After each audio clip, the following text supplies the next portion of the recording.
আসলে এরকম কিছু একটা জানি, যখনই কোনো একটা বস্তুরে এরকম একটা বৃত্তাকার পথে ঘোরানো হবে, তখন তার বেগের সাথে কেন্দ্র বরাবর একটা বল অনুভূত হয়, যেটা নাম দেওয়া হয়েছে কেন্দ্রমুখী বল।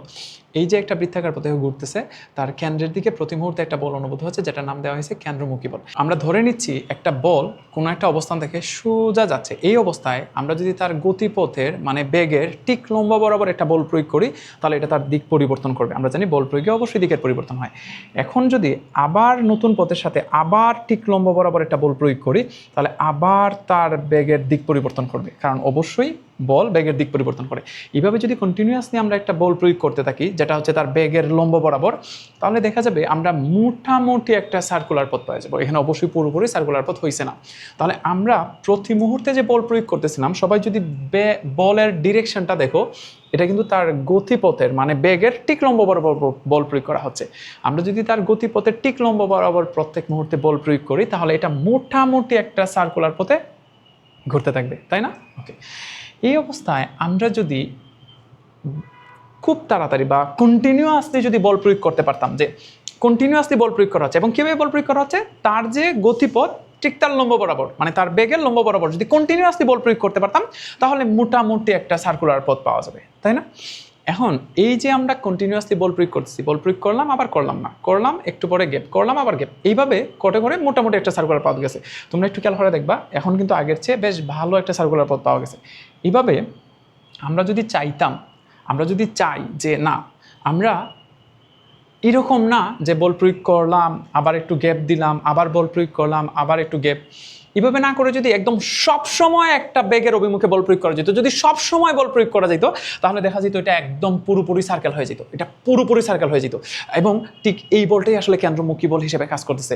কোনো একটা বস্তুরে যখনই বৃত্তাকার পথে ঘোরানোর দরকার পড়বে, তখনই অবশ্যই ঠিক তার কেন্দ্র বরাবর, একটু খেয়াল করে দেখো, এই যে বলের ডিরেকশনটা, এটা ঠিক কেন্দ্র দেখে পরিধি থেকে ঠিক কেন্দ্র বরাবর প্রয়োগ করা হচ্ছে। এইভাবে যদি আমরা কেন্দ্র বরাবর কন্টিনিউয়াসলি মানে কোনো গ্যাপ ব্যতীত একদম যদি সব সময় একটা বল প্রয়োগ করতে পারতাম, তাহলে দেখা যেত এটা একটা সুষমবৃত্ত হয়ে যেত। এবং ঠিক এই ঘটনাটাই ঘটতেছে, যখনই কোনো একটা বস্তুর বৃত্তাকার পথে ঘোরানো হচ্ছে, তখন তার কেন্দ্র বরাবর একদম প্রত্যেকটা মোমেন্টে বল প্রয়োগ করা হচ্ছে। এখানে বলার দরকার নাই যে কোনো গ্যাপ আছে কিনা, অবশ্যই না।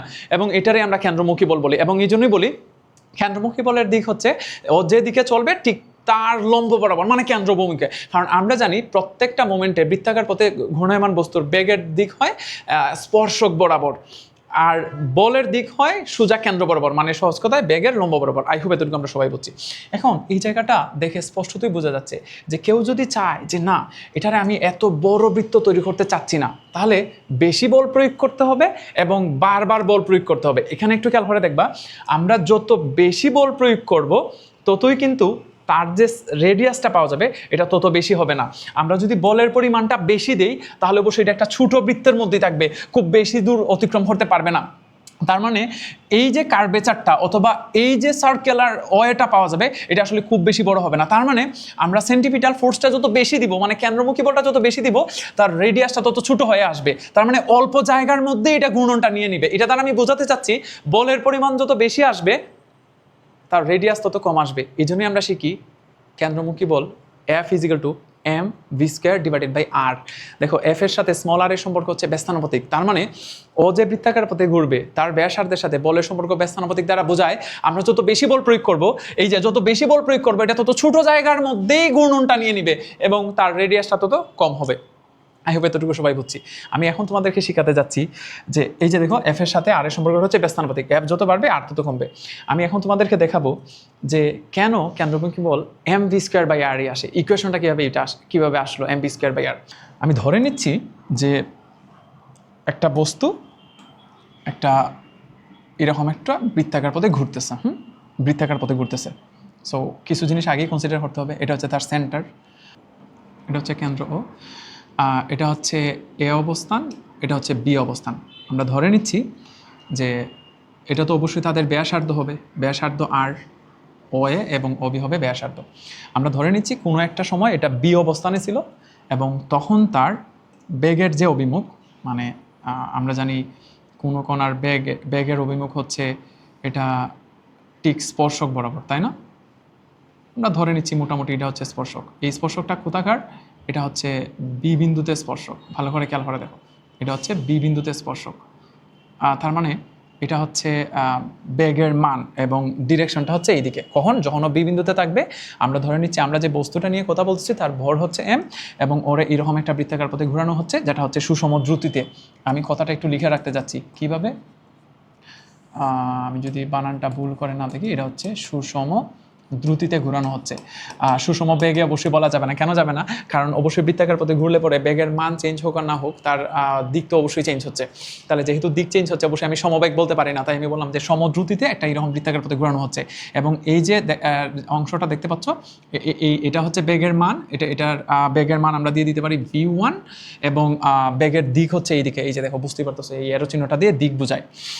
সিমিলারলি আমরা যেটা করতে চাচ্ছি, ধরে নিচ্ছি এটা এখন এ অবস্থানে চলে আসছে, এবং যেহেতু এটা এ অবস্থানে চলে আসছে, যেহেতু এটা এ অবস্থানে চলে আসছে, তাহলে অবশ্যই তার দিক চেঞ্জ করে নেবে, কিন্তু তার মান কিন্তু চেঞ্জ হবে না। আমি আবার বলছি, তার মান কিন্তু চেঞ্জ হবে না।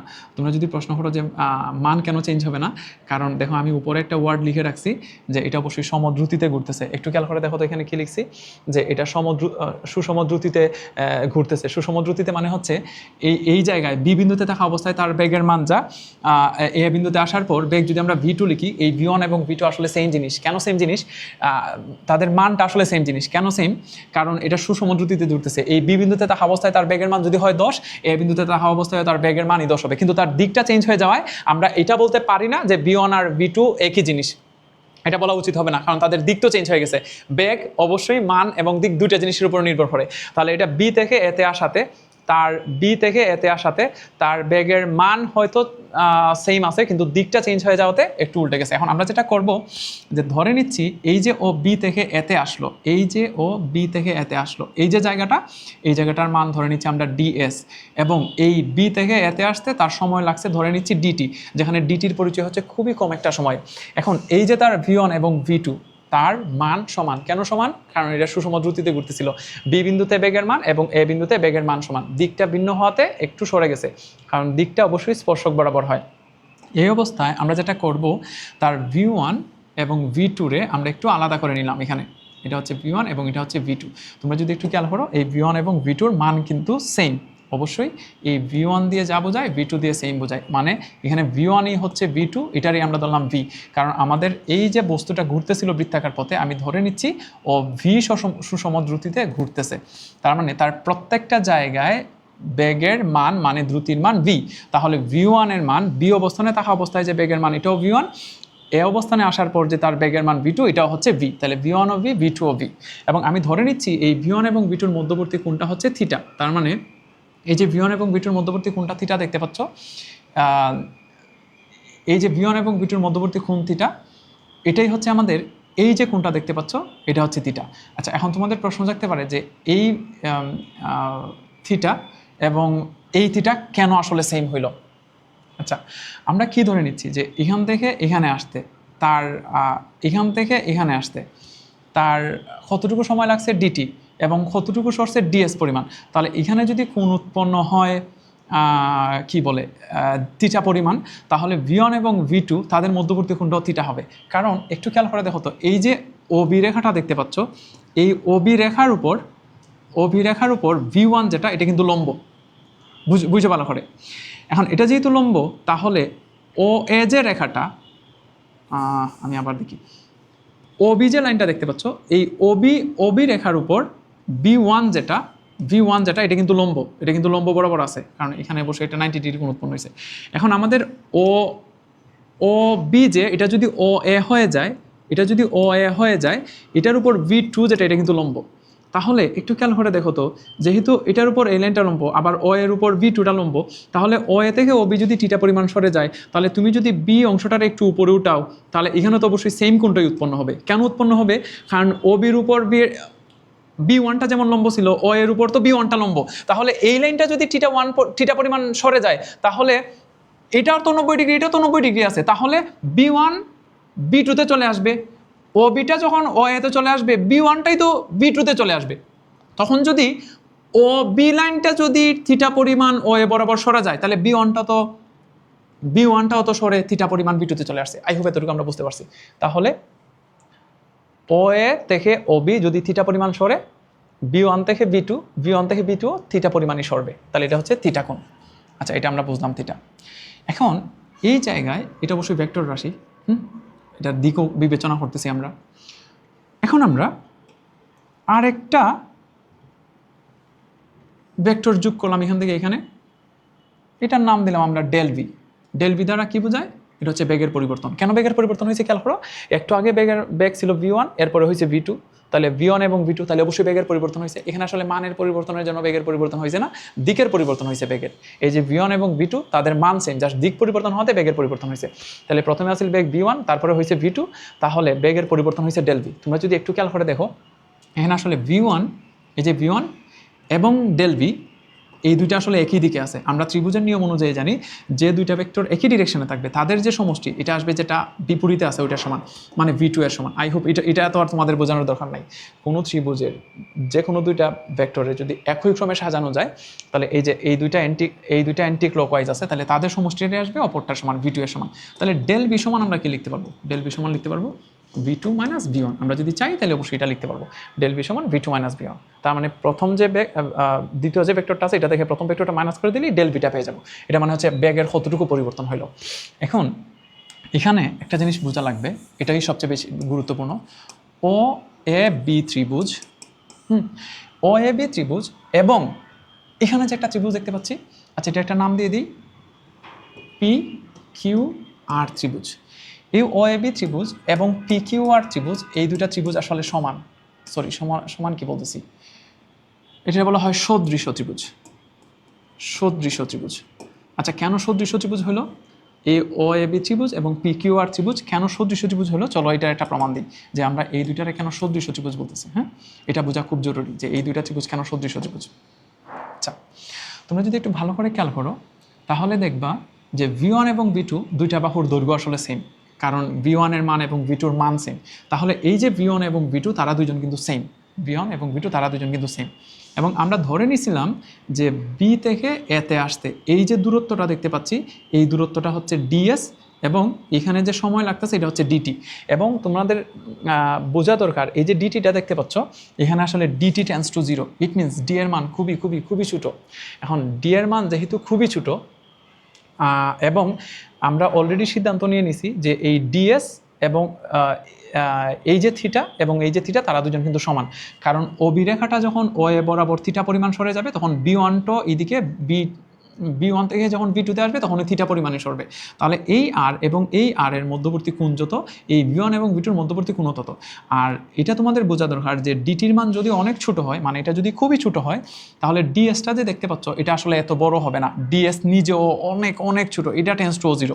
আর DS যদি অনেক ছোট হয় তাহলে এটা আসলে বক্ররেখা হবে না, এটা আসলে একটা সরল রেখা হবে। তার মানে তখন OAB ত্রিভুজ হবে। তোমরা এটাও অনেকে কি করতে পারো যে OAB এটা ত্রিভুজ হলো কিভাবে, এখানে তো AB লাইনটা তো বক্ররেখা না, AB লাইনটা বক্ররেখা না, এখানে AB লাইনটা সরল রেখা, কারণ আমরা যে সময়টা নিছি এটা আসলে খুবই ছোট। আর যেহেতু সময়টা অনেক ছোট, তাহলে DS যেটা দেখতে পাচ্ছ, মানে DS তো হচ্ছে সময়, এই সময়টা আসলে অনেক ছোট। DTটার সময়টা অনেক ছোট, DS যেটা এই অংশটা অনেক ছোট, তাই এটা সরল রেখা হবে। আই হোপ এতটুকু বুঝতে পারছো। এখন আমার যেটা বোঝানোর উদ্দেশ্য যে কেন দুইটা সদৃশ ত্রিভুজ, একটু দেখো, এই ত্রিভুজের আর এটা সমদ্বিবাহু ত্রিভুজ। সিমিলারলি B1 এবং B2 সমান, এটাও সমদ্বিবাহু ত্রিভুজ। আবার তাদের কোণ যেটা থিটা এটাও সমান। আচ্ছা, এইভাবে একটু চিন্তা করো তো। আমি বললাম যে আমাদের কাছে দুইটা ত্রিভুজ আছে, এই একটা ত্রিভুজ আর একটা ছোটোখাটো ত্রিভুজ, বুঝে ভালো করে প্লিজ। এখন আমরা জানি একটা সমদ্বিবাহু ত্রিভুজের ভূমি সংলগ্ন কোণ সমান, মানে এটা যত ডিগ্রি হবে এটা তত ডিগ্রি হবে। এখন এটা যদি 60 ডিগ্রি হয় তাহলে এই দুইটা কত আমাদের বলার দরকার নেই, আমরা বুঝে গেছি, কারণ ত্রিভুজের তিনটা কোণের সমষ্টি হচ্ছে 180। তার মধ্যে আচ্ছা এটা 60 ধরা উচিত হবে না, ধরে নাও এটা আমরা ধরলাম 50। তাহলে এটা যদি 50 হয় তাহলে বাকি দুইটা মিলে হতে হবে 130। আচ্ছা, বাকি দুইটা যদি 130 হতে হয় তাহলে দেখো তো 65 কিনা, এটাও 65 এটাও 65, এটা শিওর, কারণ এটা তো 50। এখন আমি তোমাকে বললাম যে এই যে ছোটো ত্রিভুজটা দেখতে পাচ্ছ তার ক্ষেত্রেও তো সেম, তুমি যদি এটা একবার প্রমাণ করতে পারো 50, তাহলে বাকি দুইটাই মিলে হতে হবে 130, কারণ তিনোটা মিলে তো হতে হবে 180। তিনটা মিলে 180 হতে হবে না?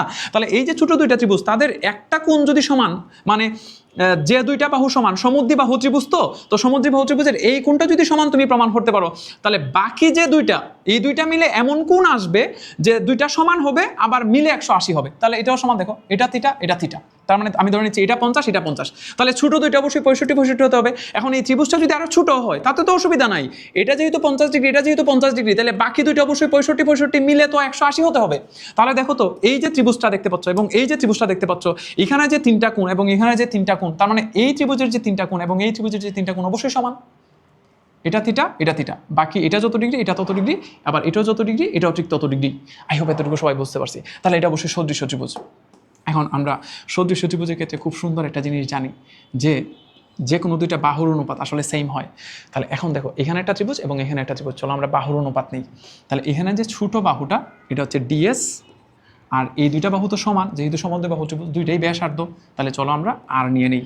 তাহলে আমরা নিলাম কোণের বিপরীত যে বাহুটা, মানে যেটা লম্ব, আর এখান থেকে যে কোনো একটা নিলেই হয়েছে, নিলাম আর। ওইখানে কোণের বিপরীত থেকে আছে ডেল ভি, আমরা শুধু মান নিচ্ছি, এখানে ভেক্টর সাইন দেওয়ার দরকার নেই আপাতত। ডেল ভি মানে বেগের পার্থক্য, যেটা বি থেকে এতে আসতে বেগ কতটুকু পরিবর্তন হয়েছে, এটা হচ্ছে ডেল ভি বাই যে কোনো একটা বাহুর রেশিও, মানে হচ্ছে V1 অথবা V2 অথবা শুধু ভি দিলেই তো হয়, কারণ V1 এর মান যা V2 এর মান তো সেম। তাহলে আমরা লিখতে পারি যে কোণের বিপরীতে লম্ব বাই যে কোনো একটা বাহুর দৈর্ঘ্য, এটা যে লম্ব বাই যে কোনো একটা বাহুর দৈর্ঘ্য, এখানেও সেম লম্ব বাই যে কোনো একটা বাহুর দৈর্ঘ্য নিলে হয়েছে, কারণ এই দুজন সমান। আই হোপ এতটুকু বুঝতে পারছি। প্রশ্ন মতে তারা দুজন সমান, কারণ আমরা জানি সদৃশ্য ত্রিভুজের অতিভুজ বাই অতিভুজ সমান, ভূমি বাই ভূমি সমান, লম্ব বাই লম্ব, এরকম লেখাই যায়। আই হোপ এতটুকু সবাই বুঝছো। এখন চলো এই যে লাইনটা দেখতে পাচ্ছি, এই দুইটা লাইনের মধ্যে সবাইরে আমরা ডিটি দ্বারা ভাগ করে দিই। আচ্ছা, আগে যা আছে এটা লিখলাম, লিখার পর আমরা সবাইরে ডিটি দ্বারা ভাগ করে দিই। এখানে একটা ডিটি দিলাম, এখানে একটা ডিটি দিলাম। ডিটি দ্বারা ভাগ করা মানে কি? ডিটি দ্বারা বলতে বোঝাচ্ছি ওই যে বি থেকে এতে আসতে যতটুকু সময় লাগছিল, মানে খুবই ক্ষুদ্র একটা সময়, এটার নাম দিলাম আমরা ডিটি। এই ডিটি দ্বারা সবাইরে ভাগ করে দিছি। এখন দেখো তো ডিডিটি অফ এস, তারে কি চিনো? স্মরণের সময় সাপেক্ষে অন্তরীকরণ হলে আসলে বেগ পাওয়া যায়, বাই আর এর জায়গায় আর থাক। এখানেও সেম, এখানে যে দেখতো del t by del B by del t, এটা আসলে এ, যেটা আমরা ওই যে বেগকে সময় সাপেক্ষে অন্তরীকরণ বা বেগের পরিবর্তনের ডিভাইডেড বাই সময় দিয়ে দিলে এই যে বেগের পরিবর্তনের হার চলে আসছে, এটাই তো ত্বরণ। আর নিচের ভি এর জায়গায় ভি রয়েছে, তাহলে এই যে ডিএস বাই ডিটি এটা হচ্ছে ভি, আর নিচে আর এর জায়গায় আর রয়ে গেছে, ডিবি বাই ডিটি বেগ পরিবর্তনের হার, এটা হচ্ছে ত্বরণ, বেগের জায়গায় বেগ রয়ে গেছে। এখন যদি আর গুণন করে দিই, দেখবা এ সমান পেয়ে গেছি, ভিটা উপরে এসে হয়ে যাবে ভি স্কোয়ার ডিভাইডেড বাই আর। এই যে দেখো এটা হচ্ছে কেন্দ্রমুখী ত্বরণের equation, a is equal to v square by r. সবাই প্লিজ এতটুকু আমরা মুখস্থ রাখি, কেন্দ্রমুখী ত্বরণ a is equal to v square divided by r, a is equal to v square divided by আর। এই ছিল কেন্দ্রমুখী ত্বরণ এ সমান v square divided by r এর প্রমাণ। আশা করি এটা সবাই বুঝে গেছে। এখন আমরা যে বস্তুটারে ঘোরাচ্ছি, যদি কোনো কারণে এই যে কেন্দ্রমুখী ত্বরণ এ ইজ ইকুয়াল টু, এই যে কেন্দ্রমুখী ত্বরণ a is equal to v square divided by r পাইলাম আমরা, a is equal to v square divided by r, তার সাথে যে বস্তুটা ঘুরতেছে যদি তার ভররে আমরা গুণ করে দিই, মানে যে বস্তুটারে ঘোরানো হচ্ছিল এই বস্তুটার ভররে গুণ করে দিই, তাহলে এই যে অংশটা দেখতে পাচ্ছ এটি হচ্ছে কেন্দ্রমুখী ত্বরণ, এটা হচ্ছে এম ভি স্কোয়ার বাই আর। এই যে ত্বরণের সাথে যখন ভর গুণ করে দিব তখন আসলে আমরা বল পেয়ে যাব। এটি হচ্ছে কেন্দ্রমুখী ত্বরণ f m V square divided by r, তার প্রমাণ। আই হোপ এতটুকু সবাই বুঝছো। এটাই ছিল কেন্দ্রমুখী ত্বরণ এফ সমান M V square by r এর প্রমাণ। আজকে তাহলে এই পর্যন্তই। সবাই অনেক অনেক ভালো থাকো, আর সবাই অবশ্যই আমাদের চ্যানেলটা সাবস্ক্রাইব করে দিও।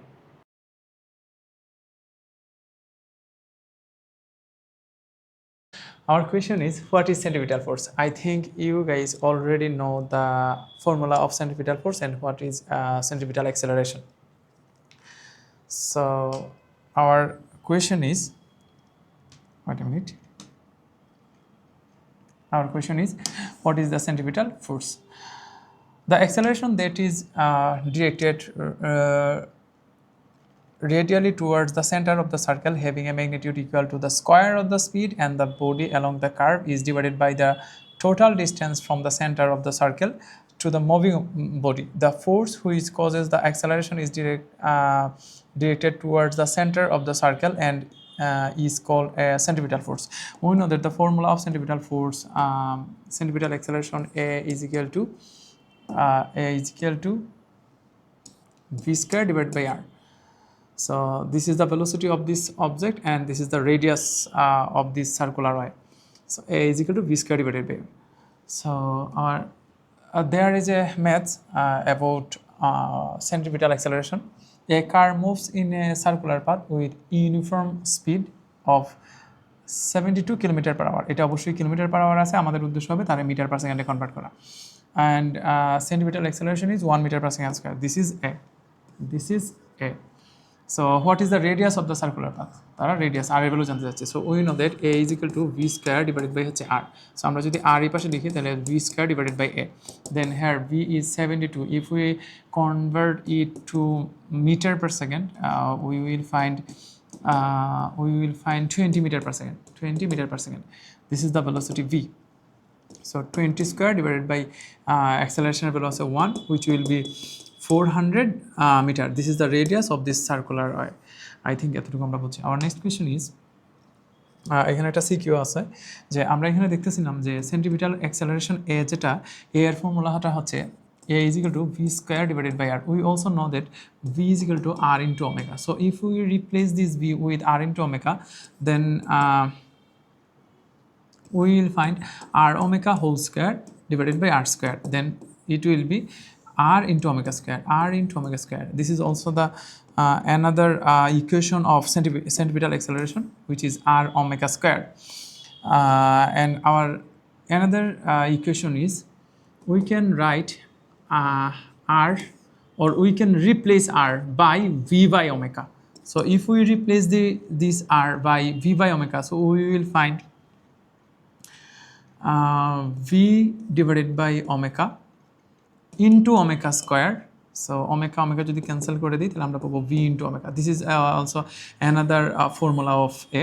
So we can write all of this formula at a time. So also we will find a is equal to v square divided by r, then r omega square and v into omega.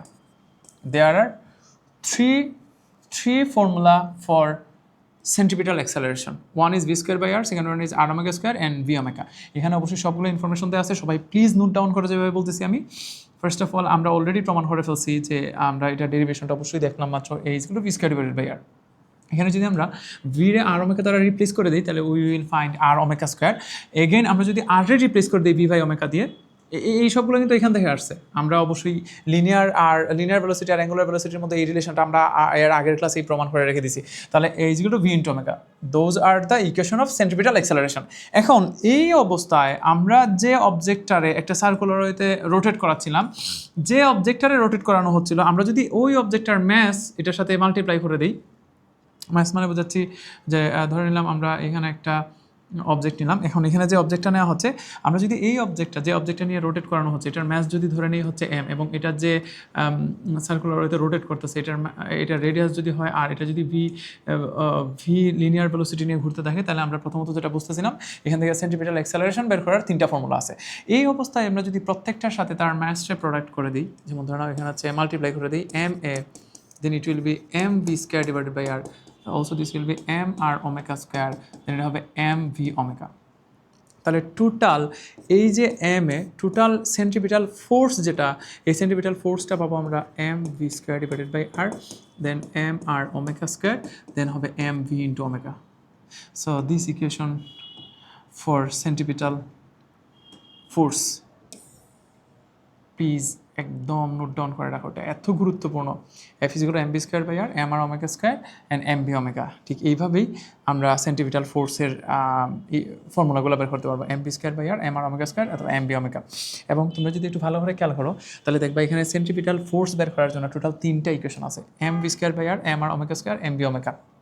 এবং 3টে equation আসার পর একটা অসুবিধা হয়, অসুবিধাটা হচ্ছে তোমরা যদি একটু খেয়াল করে দেখো তাহলে দেখবা প্রত্যেকটা ভেরিয়েবলের সাথে এই ফোর্সের যে রিলেশন এটা 2বার করে আসতেছে।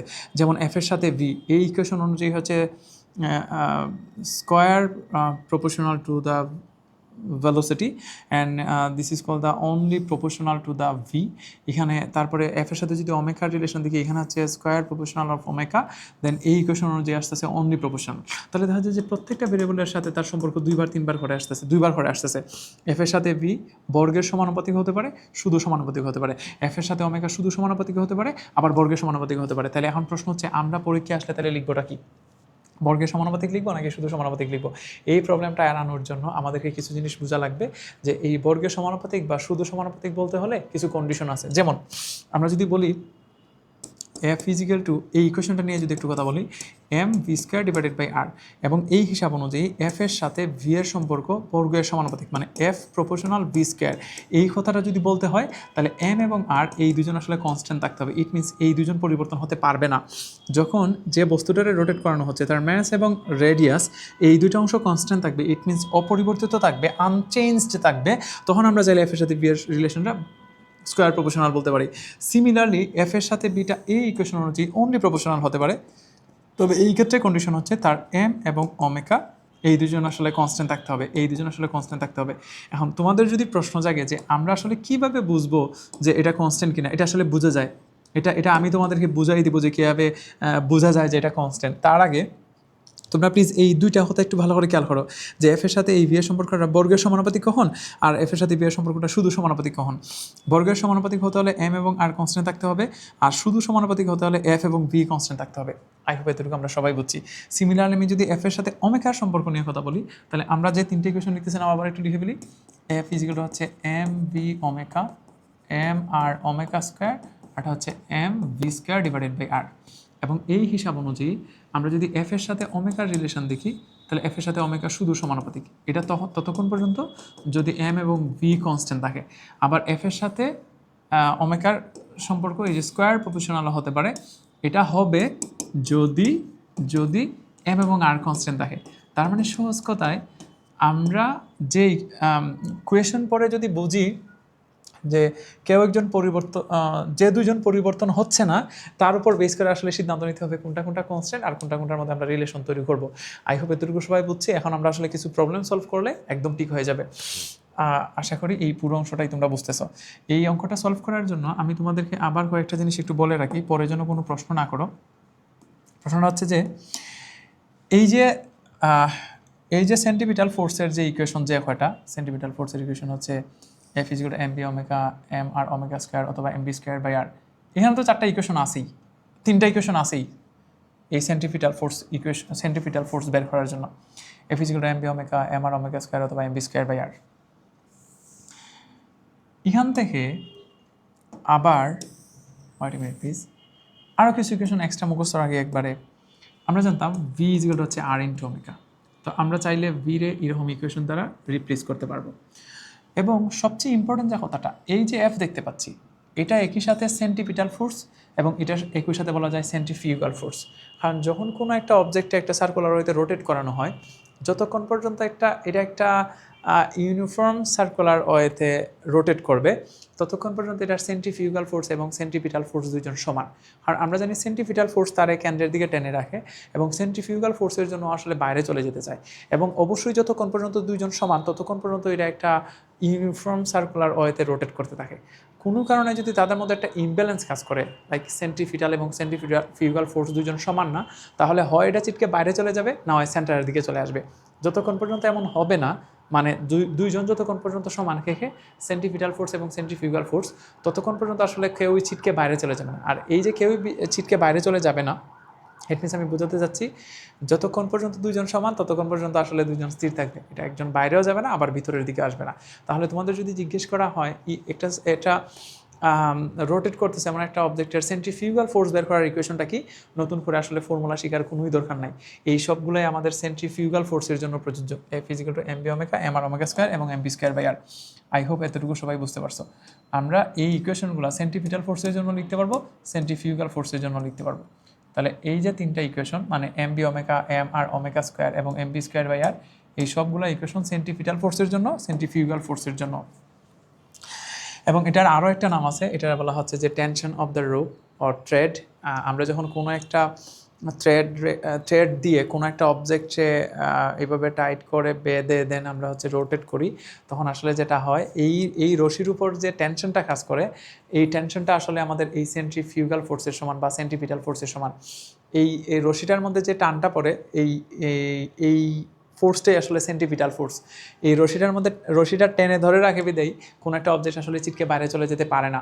তোমরা দেখবা আমরা যদি কোনো একটা রোপ দিয়ে কোনো একটা ভারী পাথরে বেঁধে এইভাবে রোটেট করাতে যাই, সাথে সাথে হাতের মধ্যে একটা টান পড়ে এবং আমাদের এই অবজেক্টটা সবসময় চায় যে কোনো একটা পয়েন্ট দেখে চিটকে বাইরে চলে যাওয়ার জন্য, কিন্তু এটা আসলে যেতে পারে না। কারণ এটার রশি টান দিয়ে ধরে রাখে। এই যে রশির উপর যে টেনশনটা বা টানটা, এটা ডিরেক্ট সেন্টিপিটাল ফোর্সের সমান।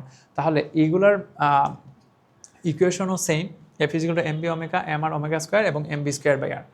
আই হোপ এতটুকু আমরা সবাই বুঝছি। তাহলে এই এফ এর তিনটা নাম আছে, কি কি আমি যেভাবে বলতেছি এইভাবে নোট ডাউন করো প্লিজ। সেন্টিপিটাল ফোর্স, সেন্ট্রিফিউগাল ফোর্স, আর আরেকটা স্পেশাল হচ্ছে টেনশন অফ দ্য রুপ। এই অবস্থায় টেনশন অফ দ্য রুপ আসলে অলওয়েজ লেখা যায় না, তার জন্য একটা স্পেশাল কন্ডিশন আছে। একটা কন্ডিশনে এটা টেনশন অফ দ্য রুপ হয় না, এটা চেঞ্জ হয়ে যেতে পারে। আপাতত লিখে রাখো, তবে কখন হয় না এটা যদি বুঝে যাও তাইলে হয়েছে। আমি এখন এটা নিয়ে কথা বলতেছি না, পরে কথা বলবো যে টেনশন অফ দ্য রুপ আসলে কখন বলা যায় না। চলো শুরু করা যাক, আমরা এখন একটা প্রবলেম সলভ করবো। এখানে ফার্স্টে একটা কোয়েশন আছে এমন, a particle got displaced from point P, যেখানে পি পয়েন্টের কোঅর্ডিনেটসটা দেওয়া আছে -6 +7 এবং -1 to point -3 -8 4, when a force F -5 by -3 যে -6 কে Newton was applied on it. এটা আসলে মাইমানসিংহ বোর্ড 2023-তে আসছে। Our first question is determine the displacement of the particle mentioned in the stem. এখন এখানে যে অংশটা দেখতে পাচ্ছি পি থেকে কিউতে আসছে, তাহলে পি থেকে কিউতে আসলে আমরা যদি পি কিউ অংশটুকুর মান বের করতে যাই, তাহলে আমরা জানি কিউ থেকে পি এর যে অবস্থান এটা আসলে মাইনাস করে দেওয়া লাগে, এবং কিউ থেকে পি এর অবস্থানটা মাইনাস করে করে আমরা পি কিউ ভেক্টরটা পেয়ে যাবো। যেমন আমরা যদি আই এর কোফিসিয়েন্টটা বের করতে যাই, তাহলে পি কিউ বের করার সময় কিন্তু অবশ্যই কিউর অবস্থান থেকে পি এর অবস্থানটা মাইনাস করে দিতে হয়। আই হোপ এটা আমরা ভেক্টরে পরে আসছি। পি কিউ বের করার সময় কিউর অবস্থান থেকে পি এর অবস্থানটা মাইনাস করে দিতে হয়। তাহলে ইট উইল বি -3 + 6i। কেন হয়েছে এরকম? কারণ একটু ভালো করে খেয়াল করে দেখবা, একটু ভালো করে খেয়াল করে দেখবা, আমরা যে অংশটা নিয়ে কাজ করতেছি এখানে আসলে আমরা যে অংশটা নিয়ে কাজ করতেছি আমরা আসলে পি কিউ বের করতে যাচ্ছি। It means P Q means Q থেকে পি রে মাইনাস করতে হবে। তাহলে পি কিউ ভেক্টরটা হবে -3 + 6i। প্লাস হয়ে গেল কেন? কারণ -3 - -6 হয়ে যাবে +6, দেন পরেরটা আসবে -8 - 7j +4 -1 হবে +1 ইন্টু হচ্ছে কে। এইভাবে আমরা 3i cap -15j cap +5k cap, এই যে পি কিউ ভেক্টরটা পেয়ে গেছি। এখন যদি আমরা পি কিউর মান বের করে ফেলি তাহলে তার ডিসপ্লেসমেন্টটা চলে আসবে। তাহলে পি কিউ দেখে আমরা জানি কোনো একটা ভেক্টরের ম্যাগনিটিউড বের করার জন্য আমাদের যেটা করতে হবে, √square of coefficient of I plus coefficient of J square plus coefficient of K square. এই তো এখন এটার ক্যালকুলেটার চাপলে যা আসে তাই, আমি আর ক্যালকুলেটার চাপতেছি না। দিস ইজ মেবি 9, এটা হচ্ছে 2 to 5 + 25। এই যে সাম করে দিলে স্কোয়ার করে দিলে যা আসে, this is the displacement of the particle. যেহেতু এটা পি থেকে কিউতে আসতে আমরা পি কিউ ভেক্টরটা বের করে তার ম্যাগনিটিউড বের করে দিছি। আই থিঙ্ক এতটুকু সবাই বুঝছি। আর next question is analyze mathematically whether the force mention in the stem was centripetal or not. এখানে যে ফোর্সটার কথা বলে দেওয়া আছে, এই ফোর্সটা সেন্ট্রিপিটাল ফোর্স কিনা এটা আমাদের বের করতে বলতেছে। এখন প্রশ্ন হচ্ছে আমরা আসলে কি লজিক দিয়ে বুঝবো এটা সেন্ট্রিপিটাল ফোর্স কিনা? এটা বোঝার সবচেয়ে সহজ এবং সুন্দর উপায় হচ্ছে কোনো একটা ফোর্স সেন্ট্রিপিটাল ফোর্স কিনা এটা বোঝার জন্য তোমাদেরকে যেটা করতে হবে, পি কিউ যে ডিসপ্লেসমেন্টটা পাইছি, ইট মিনস এটা one kind of S displacement. এই ডিসপ্লেসমেন্টের সাথে আমরা ফোর্স যেটা নিচ্ছি তার ডট প্রোডাক্ট বের করবো, মানে সহজ কথায় অ্যাঙ্গেলটা বের করতে যাচ্ছি। আমরা জানি অ্যাঙ্গেলটা যদি 90 ডিগ্রি হয় তাহলে এটা অবশ্যই সেন্ট্রিপিটাল হবে। উল্টাইয়া চিন্তা করো, আমরা জানি ডিসপ্লেসমেন্টের সাথে অবশ্যই যে সেন্ট্রিপিটাল ফোর্স যেটা, এটা অবশ্যই 90 ডিগ্রি অ্যাঙ্গেলে থাকে। তোমাদেরকে একটু আগে যে আমি সেন্ট্রিপিটাল ফোর্সের সাথে পরিচয় করাই দিছি, হ্যাঁ, এখানে কি বলা ছিল? সরি আমাদের তো ভেক্টরটা লাগবে, পিকিউ ভেক্টরটা লাগবে, তাই এটা থাক। তোমাদেরকে যে একটু আগে সেন্ট্রিপিটাল অ্যাক্সেলারেশন সেন্ট্রিপিটাল ফোর্সের সাথে পরিচয় করাই দিয়েছে, এটা ডিরেকশন কেমন ছিল? এটা ডিরেকশন ছিল এমন যে, ধরে নিচ্ছি একটা অবজেক্টে এরকম একটা সার্কুলার ওয়েতে রোটেট করতেছে। তাহলে যখন এটা এরকম একটা সার্কুলার ওয়েতে রোটেট করবে, তাহলে এই পয়েন্টে থাকা অবস্থায় তার যে ডিসপ্লেসমেন্ট হবে বা তার যে ভেলোসিটির ডিরেকশন, এটা হবে এই বরাবর ধরে নিচ্ছি, আর তার ফোর্সটা থাকবে অবশ্যই এই বরাবর। কারণ সেন্ট্রিপিটাল ফোর্স মানে কি থাকে? কোনো একটা পয়েন্ট থাকে ঠিক সেন্টার বরাবর থাকে। This is the direction of force, this is the displacement or velocity, you can say this is the displacement of velocity. কোনো একটা পয়েন্ট থেকে আরেকটা পয়েন্টের যখন ডিসপ্লেসমেন্ট হয়, এটা একদম এই ফোর্স এবং ডিসপ্লেসমেন্ট অবশ্যই 90 ডিগ্রি অ্যাঙ্গেল করে থাকবে। তাহলে আমরা যদি এখন সামহাও প্রমাণ করতে পারি যে এই ফোর্স এবং এই ডিসপ্লেসমেন্টের মধ্যবর্তী অ্যাঙ্গেলটা 90 ডিগ্রি, তাহলে অবশ্যই এটা কি হবে, সেন্টিপিটাল ফোর্স হবে, কারণ সেন্টিপিটাল ফোর্স এবং ডিসপ্লেসমেন্ট অবশ্যই 90 ডিগ্রি গুণ করে থাকে। এখানে আবার আমরা একটা নতুন জিনিস জানি যে কোনো কারণে দুইটা ভেক্টর যদি পারপেন্ডিকুলার হয়, এটার সাথে এটা যদি পারপেন্ডিকুলার হয়, তাহলে তাদের যে ডট প্রোডাক্ট এটা জিরো হয়, কারণ আমরা জানতাম A dot B is equal to হয় এ বি কস থিটা, তাই না? এখন আমরা যদি এখানে 90 ডিগ্রি বসাই A B cos 90, this will be zero, কারণ কজ 90 হচ্ছে জিরো। তাহলে এ ডট বি যদি জিরো হয় তাহলে অ্যাঙ্গেলটা অবশ্যই 90 ডিগ্রি, আর অ্যাঙ্গেলটা 90 ডিগ্রি মানে হচ্ছে এখানে অবশ্যই আমরা যে ফোর্সটা এবং যে ডিসপ্লেসমেন্ট নিয়ে কাজ করতেছি তাদের অ্যাঙ্গেলটা 90 ডিগ্রি মানে পারপেন্ডিকুলার, আর পারপেন্ডিকুলার হলে এটা অবশ্যই আমরা সেন্টিপিটাল বলে দিব। তাইলে আমাদের কাজ হচ্ছে আমরা এই ফোর্সের সাথে এই যে ফোর্স এবং এই যে আমরা ডিসপ্লেসমেন্ট বের করছি এই দুইটা ডট প্রোডাক্ট বের করবো। ডট প্রোডাক্ট বের করার পর যদি দেখি জিরো চলে আসছে তাহলে বলে দিব হ্যাঁ এটা সেন্টিপিটাল, কারণ তাদের অ্যাঙ্গেলটা অবশ্যই পারপেন্ডিকুলার মানে 90 ডিগ্রি। আদারওয়াইজ যদি কোনো একটা ভ্যালু চলে আসে পজিটিভ অথবা নেগেটিভ ডট প্রোডাক্ট করার পর, তাহলে এটা অবশ্যই আর যাই হোক সেন্টিপিটাল ফোর্স না। আই হোপ এতটুকু বুঝছি সবাই। তাহলে চলো এটা শুরু করি। আমরা একটু ডট প্রোডাক্ট করে দেখব যে তার কোনো ভ্যালু পাওয়া যায় কিনা। আচ্ছা, আমি ফোর্সের ভেক্টরটা একটু লিখে ফেলি, which is 5i cap minus 3j cap and minus 6k cap, তাহলে this is pq and this is f। এই অবস্থায় আমরা যদি এখান থেকে কি করি যে এই দুইটার ডট করি, এই যে displacement this is the s, this is pq means s displacement আর দিস ইজ হচ্ছে f। তাহলে আমরা যদি এখন এই f ডট s করি, আমরা জাস্ট অ্যাঙ্গেলটা বের করে দেখতে চাচ্ছি যে কিছু আসে কিনা। আচ্ছা, ডট করি -15 -45 minus plus 45 and this is plus -30। এই যে দেখো 3 × -5 -15, আর আই এর ডট করলে তো 1, এটা লিখতেছি না। -15 আর -3 +45 +5 আর -6 -30, this will B 45 - 45 which is 0। তাহলে বোঝাই যাচ্ছে দেখো এফ এবং এস মানে ফোর্স এবং ডিসপ্লেসমেন্টের ডট প্রোডাক্টটা 0 চলে আসছে। যেহেতু ডট প্রোডাক্টটা জিরো তার মানে অ্যাঙ্গেল অবশ্যই 90 ডিগ্রি, আর অ্যাঙ্গেল যেহেতু 90 ডিগ্রি তাহলে এখান থেকে আমরা সিদ্ধান্ত নিতে পারবো অবশ্যই এখানে যে ফোর্সটার কথা বলা আছে this is centripetal force. I hope এতটুকু আমরা সবাই পাচ্ছি। চলো পরবর্তী কোয়েশনে যাই। আমার পরবর্তী কোয়েশনটা বলা আছে mass of two sphere P and Q is 0.25 kg and 0.05 kg respectively. Both the sphere are suspended with threads separately and are rotated horizontally in the circular path of radius 0.09 meter and 0.709 meter. এখানে দুইটা স্পেয়ারের কথা বলা আছে। First স্পেয়ারের মাস হচ্ছে 0.05 kg, this is m1 and this is m2. The sphere are suspended separately horizontally. Radius for first sphere, this is R1 and this is R2. The maximum tension force the thread can tolerate is 0.275 Newton. আমরা যখন কোনো একটা thread দিয়ে কোনো একটা অবজেক্টে বেঁধে rotate করাবো তখন ওই থ্রেডের টেনশন নেওয়ার একটা লিমিটেশন আছে, this is call can tolerate is 0.275 Newton. Max এত নিউটন ফোর্সও নিতে পারবে, তার চেয়ে যদি বেশি হয়ে যায় তাহলে এটা আসলে ছিঁড়ে যাবে। আর first question is calculate the angular momentum of sphere P. আমরা অ্যাঙ্গুলার মোমেন্টাম একটু আগে পড়ে আসছি, angular momentum which is L বের করার ইকুয়েশন হচ্ছে আর এম ভি। এখানে আসলে হয়তো সব কিছুই দেওয়া আছে, ম্যাস দেওয়া আছে, force thread can tolerate first newton. Sorry, এখানে একটা ইনফরমেশন আসলে মিসিং হয়ে গেছে। Rotate horizontally in the circular path radius এত respectively the maximum tension force. এখানে আসলে একটা অ্যাঙ্গুলার মোমেন্টাম বের করতে আসলে ভেলোসিটি লাগবে, এখানে আসলে কোনো একটা ইনফরমেশন মিসিং হয়ে গেছে। এই ইনফরমেশনটা হচ্ছে যে কতবার রোটেট করানো হচ্ছে এরকম কোনো ইনফরমেশন নাই। এটা টোটালি হচ্ছে কোয়েশন টাইপ করতে অসুবিধা হচ্ছে, আমরা আসলে পরেরটা নিয়ে আর কথা বলতে চাচ্ছি না কারণ এখানে একটা ইনফরমেশন মিসিং। ওকে, চলো আমরা পরেরটা নিয়ে একটু কথা বলি। এই কোয়েশনটা আমি পরে আসতেছি। হ্যাঁ, আচ্ছা, এটা একটু পড়ি। A man is revolving an object of 300 gram 6 time per minutes. I think এটা আমাদের একটু আগেই বোঝা লাগবে যে কোনটা তারা আসলে কী মিন করতেছে। তোমরা যদি একটু ভালো করে খেয়াল করো, এখানে দেখবে হচ্ছে 30 গ্রাম, দিস ইজ এম, আর এই যে 60 টাইমস পার মিনিট এটার দ্বারা কি বোঝানো, এটা কেন দিয়ে দেয় আমরা আশা করি জানি। This is for omega angular velocity বের করার জন্য in a horizontal plain and 60 centimetre long string, this is radius 60 centimeter long string. Certainly 1/3 portion of the object is detached. As a result, without being frightened of the he decreased the length of the string by 10 centimeter and increased the number of revolution by 10.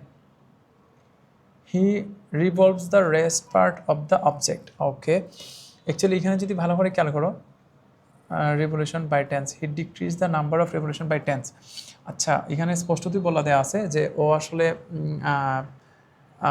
ফার্স্টে 60 Times per minute বলে দেওয়া ছিল, 60 time পার মিনিটসে rotate করা ছিল, কিন্তু হঠাৎ করে 1/3 object যেহেতু এখান থেকে ডিটাচড হয়ে গেছে, তাহলে তোমাদেরকে যেটা বোঝা লাগবে, first of all the mass of this object was 300 gram. এটার যদি আমরা 1/3 করি তাহলে প্রত্যেকটা পার্টে তো চলবে 100 গ্রাম। এই 100 গ্রাম যদি ডিটাচড হয়ে যায় তাহলে রয়ে গেছে আসলে 200 গ্রাম। তাহলে এখানে যে স্ট্যাম্পটা আমরা দেখতেছি এখান থেকে স্পষ্টতই বোঝা যাচ্ছে ইন টোটাল এখানে আছে 300 গ্রাম, কিন্তু হঠাৎ করে 1/3 এখান থেকে চলে যাওয়ায় এখন আর 300 গ্রামস নাই, এখন আছে 200 গ্রামস। আচ্ছা, our first question is determine the angular momentum of the object at the initial stage.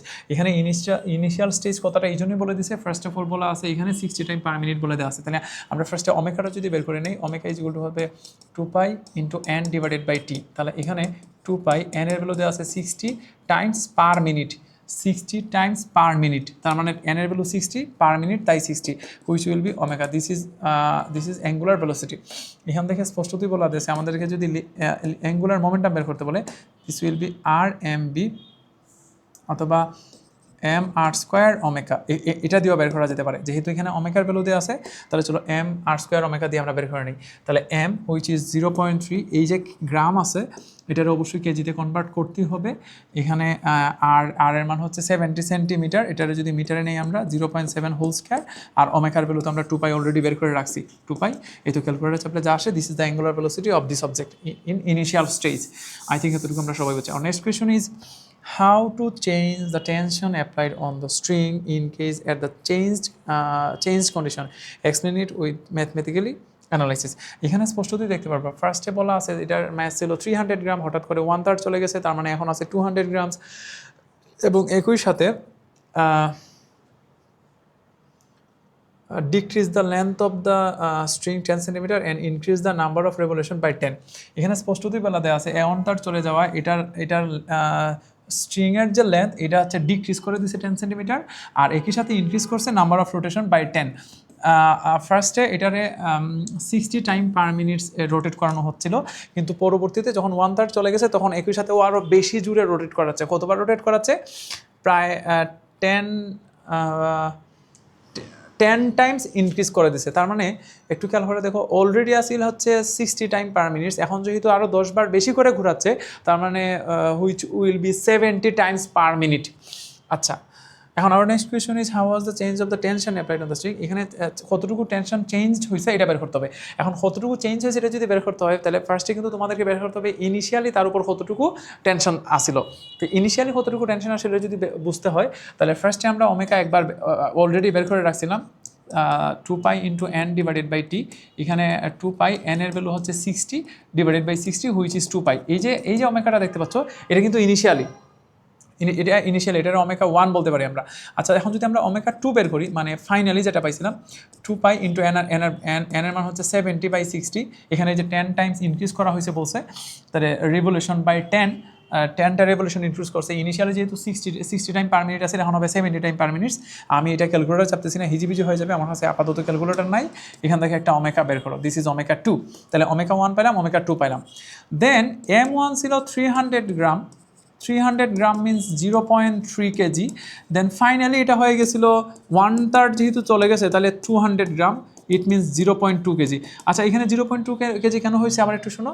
এখানে স্পষ্টতই দেওয়া আছে যে 1/3 portion of the object is detached. তাহলে 1/3 চলে গেছে, টোটালি 300 গ্রাম। এটার যদি 3টা পোর্শন নেই তাহলে প্রত্যেকটা পোর্শনে পড়বে 100 গ্রামস। তার মধ্যে 1/3 চলে গেছে, তাহলে 2/3 রয়ে গেছে, it means it will be 200 grams. 200 গ্রামসের যদি কেজিতে কনভার্ট করে এটা পেয়ে যাবো আমরা। অপরপক্ষে লেন্থ যেটা ছিল, ফার্স্টে লেন্থ ছিল হচ্ছে L1 যেটা, বা এটারে R1 বলা যেতে পারে। R1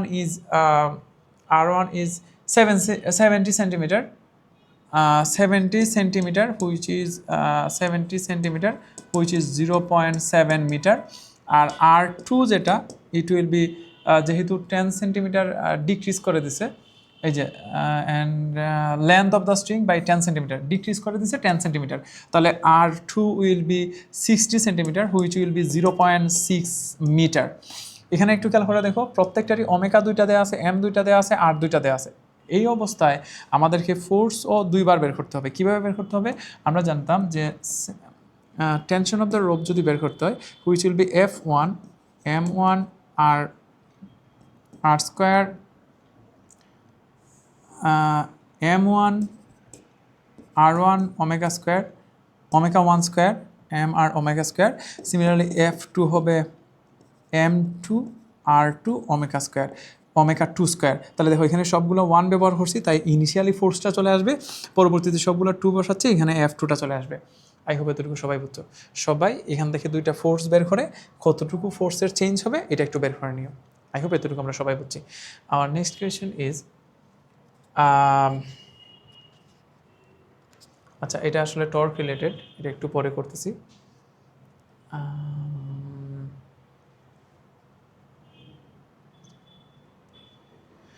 Wait a minute.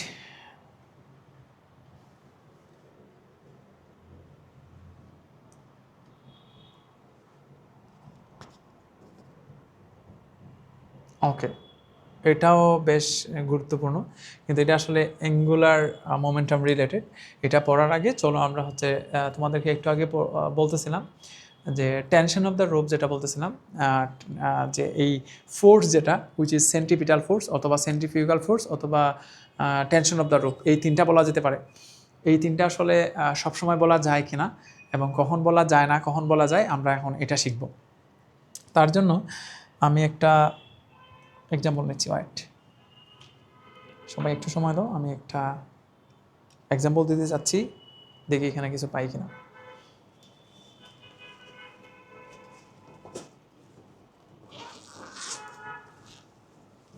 পাইছি।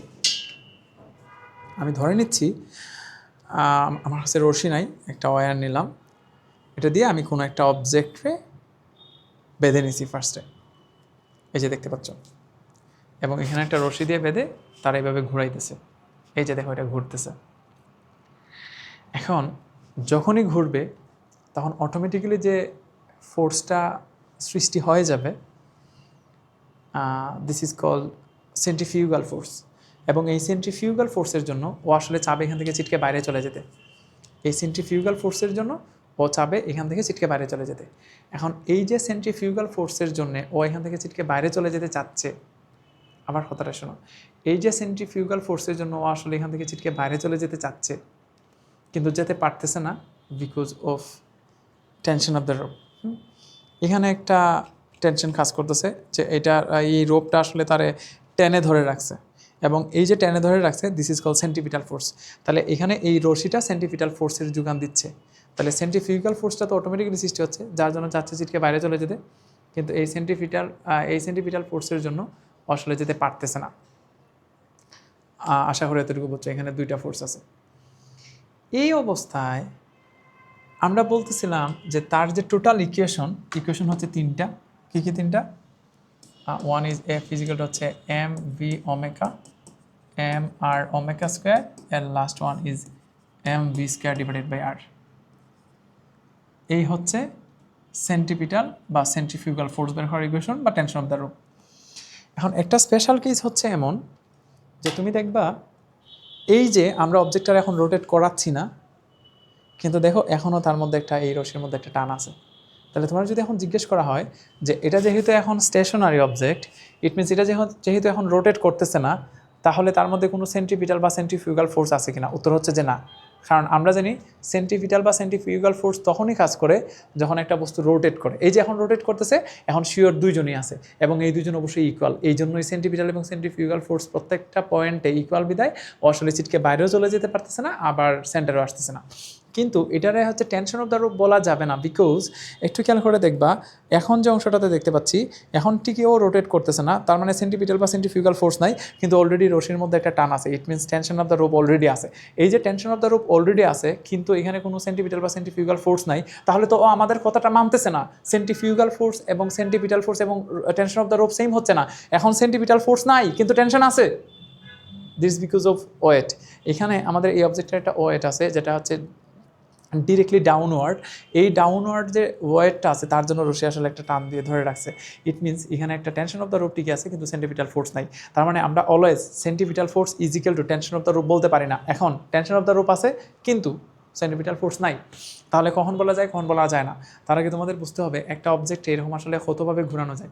এই যে একটা সিনারিও দেখতে পাচ্ছ তোমরা, এইভাবে একটা অবজেক্টে রোটেট করানো যেতে পারে অথবা এইভাবে রোটেট করানো যেতে পারে। এই যে একটা অংশ দেখতে পাচ্ছ, এখন তোমরা আসলে এটা বুঝতেছো কিনা যে দুইটা আসলে সেম না। একটু খেয়াল করে দেখো, আমরা যখন এইভাবে ঘোরাচ্ছি ইট মিনস আমরা ভার্টিক্যাল প্ল্যানের মধ্যে এটা রোটেট করাচ্ছি, this is call vertical plan. আবার আমরা এইভাবেও ঘুরাইতে পারতাম, sorry, this is call horizontal plan. আমরা এই হরাইজন্টাল প্ল্যানেও এটা ঘুরে রোটেট করাইতে পারতাম অথবা এরকম একটা ভার্টিক্যাল প্ল্যানও এটা রোটেট করাইতে পারতাম। এখন এই যে অংশটা দেখতে পাচ্ছ this is call vertical plane আর this is call horizontal plane. এখন এই যে হরাইজন্টাল প্ল্যান, এই দুইটা অংশে দুইভাবে রোটেট করানো সেম জিনিস না। তো আমরা প্রত্যেকটা নিয়ে কথা বলবো। আমাদের প্রথম কাজ হবে এই ভার্টিক্যাল প্ল্যানে যখন রোটেট করাই তখন আসলে এটা কি হয় না হয় এটা নিয়ে কাজ করা। তাহলে আমরা আপাতত এখন শিখতেছি ভার্টিক্যাল প্ল্যানে কোনো একটা অবজেক্টে যখন রোটেট করানো হবে তখন তার কোন পয়েন্টে কোন পজিশনে টেনশন অফ দ্য রোপটা কী আসবে এটা বের করা। তাহলে চলো শুরু করা যাক। তবে এটা একটু মনে রেখো, সবগুলা পজিশনে অবশ্যই সেম না। কখন সেম না? যখন এটা ভার্টিক্যাল প্ল্যান। চলো একটু শুরু করি।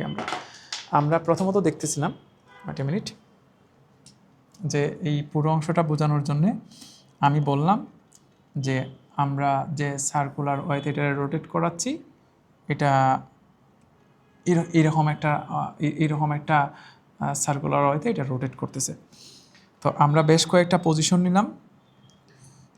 প্রথম আমরা যে পজিশনটা নিতে পারি এটা হতে পারে যে একটা অবজেক্ট নিলাম এটা সোজা উপরে, আর একটা হতে পারে সোজা উপরে হতে পারে, দেন হয়ে যেতে পারে ধরো সোজা নিচে আরেকটা পজিশন হতে পারে, সোজা একটা সোজা উপরে আর আরেকটা হতে পারে সোজা নিচে। তারপরে ধরো হতে পারে সোজা এইদিকে একটা পজিশন হতে পারে, তারপরে হচ্ছে এদিকে একটা পজিশন হতে পারে, তারপরে ধরে নাও এখানে একটা পজিশন হতে পারে। হ্যাঁ, আমি এগুলো একটু নামকরণ করে ফেলি তাহলে তোমাদের বোঝাতে সুবিধা হবে। ধরে নিচ্ছি এটা হচ্ছে A point, this is B, this is C, এটা ডি, এটা হচ্ছে ই। আমাকে প্লিজ একটু সময় দাও এবং এখান থেকে আমি তোমাদেরকে দেখাবো যে কীভাবে প্রশ্ন আসে না আসে, খুবই গুরুত্বপূর্ণ। এখানের পজিশনগুলোকে একটু বলি। আমরা যে অবজেক্টটা নিয়ে রোটেট করাচ্ছিলাম, তো এখানে এই যে ঘোরাচ্ছি রোটেট করানো হচ্ছে বিভিন্ন পজিশনে, এই পজিশনগুলোতে এই রশিটার উপর কী পরিমাণ টান অনুভূত হবে এটা আসলে আমরা শিখতে যাচ্ছি যে কী পরিমাণ টান দিয়ে ধরে রাখছে আমাদের রশিটা, এই রশির টানগুলো আসলে বের করতে যাচ্ছি। তো এই টানগুলো যদি বের করতে হয় তাহলে আমাদেরকে না এখানে বেশি লিখে হিজিবিজি করবো না, এই রশির টানগুলো যদি বের করতে হয় তাহলে আমাদের এখন একটু ওয়েটের সাথে একটু পরিচিত হওয়া লাগবে। ওয়েটটা কোন দিকে? দেখো, আমি যদি ওয়েট নিয়ে কথা বলি, প্রত্যেকটা পজিশনে ওয়েটের কাজ হচ্ছে ডিরেক্ট নিচের দিকে কাজ করবে। ও এখানে দেখা অবস্থায় ও নিচের দিকে, হ্যাঁ।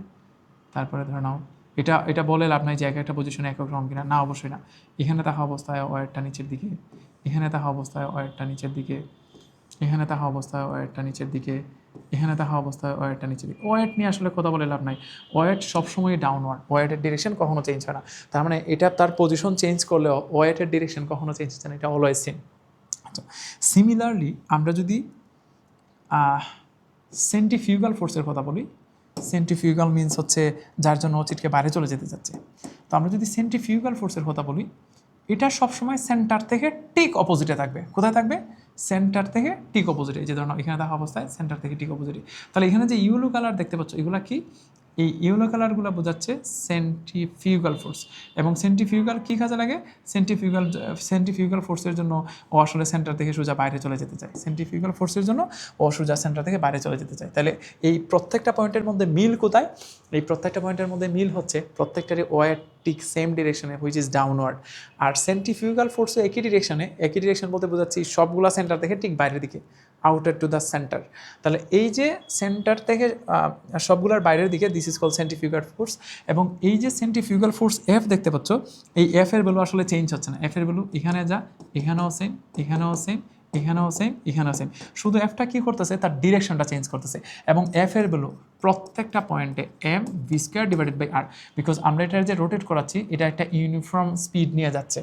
ইউনিফর্ম স্পিড বলতে বোঝাচ্ছি তার ভেলোসিটির ম্যাগনিটিউড চেঞ্জ করতেছে না, সব জায়গায় ভি, সব জায়গায় তার ম্যাস হচ্ছে এম, ইভেন রেডিয়াসও সেম। তাহলে অবশ্যই তার centrifugal force M B square by R, এটা চেঞ্জ হচ্ছে না, প্রত্যেকটা পয়েন্টে সেম। বাট ওয়েট যেটা এটাও সেম আছে, কিন্তু ওয়েট সবসময় সেম থাকা সত্ত্বেও সেন্টিফিউগাল ফোর্সের ডিরেকশনটা চেঞ্জ হওয়াতে তাদের মধ্যে একটা এলোমেলো সৃষ্টি হয়েছে, মানে টোটালটা সেম থাকতেছে না। এখন ফার্স্টে চলো এ পজিশনটা নিয়ে কথা বলি। মানে এ অবস্থানে সুতার টান, এ অবস্থানে যদি সুতার টানটা বের করি, টি অফ এ যেটা, এখানে খেয়াল করে দেখবা এফটা সোজা উপরের দিকে আর ডাব্লুটা সোজা নিচের দিকে। এখানে রেড কালারের যে অংশগুলো দেখতে পাচ্ছ এখানে কিন্তু প্রত্যেকটাই হচ্ছে ডাব্লু, এই যে এটাও ডাব্লু, এটাও ডাব্লু, এটাও ডাব্লু, এটাও ডাব্লু, এটাও ডাব্লু, তাহলে ডাব্লু তো সোজা নিচের দিকে আসি। এখন এ পজিশনটা যে দেখতে পাচ্ছি এখানে এফ হচ্ছে সোজা উপরে, ডাব্লু হচ্ছে নিচে, দুইটা টোটালি অপোজিটে আছে। ভেক্টর আমাদেরকে বলে দুইটা ভেক্টর যদি ঠিক অপোজিটে থাকে এবং তাদেরকে যদি আমরা রেজাল্টেন্ট ভেক্টরটা বের করতে চাই তাদের থেকে, বা তাদেরকে যদি আমরা নেটটা বের করতে চাই যে টোটাল কত, তাহলে অবশ্যই আমাদেরকে তাদের হচ্ছে ডিফারেন্সটা নিতে হবে। ইট মিনস তাদেরকে একটা থেকে একটা মাইনাস করে দিতে হবে, এবং এই ক্ষেত্রে অবশ্যই যেটা বড় ওটা থেকে ছোটোটা মাইনাস করে দিতে হবে। তাহলে এফটা সোজা উপরে, ডাব্লুটা সোজা নিচে। তাহলে এখানে যদি সুতা কতটুকু টান দিয়ে বের করে রাখছি এটা যদি বের করতে হয়, তাহলে আমাদেরকে যেটা করতে হবে এফ থেকে ডাব্লুটা মাইনাস করে দিতে হবে।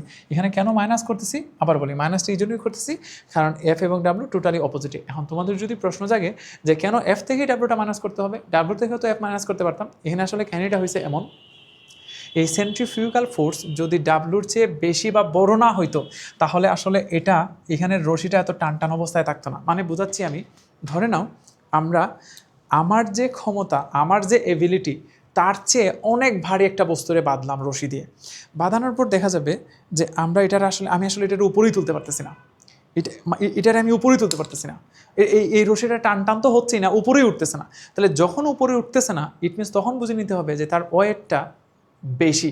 আমি যে পরিমাণ ফোর্স দিচ্ছি ঘোরানোর জন্য তার তুলনায় ওয়েটটা বেশি বিদায় এটা আসলে ঘুরতে পারতেছে না। তার মানে কি বেশি? ওয়েটটা বেশি, ডাব্লু বড় হয়ে গেছে। কখন? যখন উপরে উঠবে না। কিন্তু যখন ঘুরতেছে এবং আমার রশিটা যথেষ্ট টান এই অবস্থায় যখন সবচেয়ে উপরে, ইট মিনস তখনও রশির মধ্যে একটা টান অনুভূত হচ্ছে, তাহলে বুঝে নিতে হবে তার বাইরে যাওয়ার প্রবণতা অ্যাটলিস্ট ওয়েটের চেয়ে বেশি, এই জন্য এটা টান অবস্থায় আছে। হ্যাঁ, এখনও যেতে পারতেছে না কারণ রশি টান দিয়ে ধরে রাখছে, এবং আমি তো এই টানটাই বের করতে যাচ্ছি, তাহলে অবশ্যই বাইরে যাওয়ার যে প্রবণতা, ইট মিনস সেন্ট্রিফিউগাল ফোর্স, এই সেন্ট্রিফিউগাল ফোর্স অ্যাটলিস্ট ওয়েটের চেয়ে বেশি, তাই এটা টান অবস্থায় আছে এবং রশির মধ্যে একটা টান পড়তেছে এবং আমি তারা টান দিয়ে ধরে রাখছি, এই ফোর্সটাই তো আমি বের করতে চাচ্ছি। তাহলে অবশ্যই এফ থেকে ডাব্লুটা মাইনাস করতে হবে। সেম ওয়েতে আমরা যদি ই পজিশনের টানটা বের করে নিতে পারি, টি অফ ই যেটা, এটা আসলে খুবই সহজে এখন বের করা যাবে। এটা হবে এফ প্লাস ডাব্লু। এটা এফ প্লাস ডাব্লু হবে কেন? কারণ একটু খেয়াল করে দেখা যাবে ডাব্লুটা যে ডিরেকশনে, এফটা ঠিক একই ডিরেকশনে। তাহলে ডাব্লুটা যে ডিরেকশনে, এফটা যেহেতু একই ডিরেকশনে, দুইটা যেহেতু একই ডিরেকশনে আছে, আমরা জানি দুইটা একই ডিরেকশনে তাহলে পরে আসলে সাম করতে হয়। তাহলে আমরা যেটা করতে পারবো, এখানে এফ এবং ডাব্লু দুইটা সাম করে দিলাম, কারণ এফটাও ডাউনওয়ার্ড, ডাব্লুটাও ডাউনওয়ার্ড, এই দুইজনরে আসলে রশিটা টান দিয়ে ধরে রাখবে। তাহলে এখানে সুতার উপর আসলে বেশ টান পড়তেছে, এখানে টানটা সবচেয়ে বেশি হয়, মনে রাখবা নিচে, আর উপরে সবচেয়ে কম হয়, কারণ এখানে ডিফারেন্সটা নিতে হয়। আচ্ছা, আরেকটা পজিশন নিয়ে কথা বলি, চলো আমরা এই সি পজিশন নিয়ে কথা বলি, সি পজিশনটা নিয়ে একটু কথা বলি।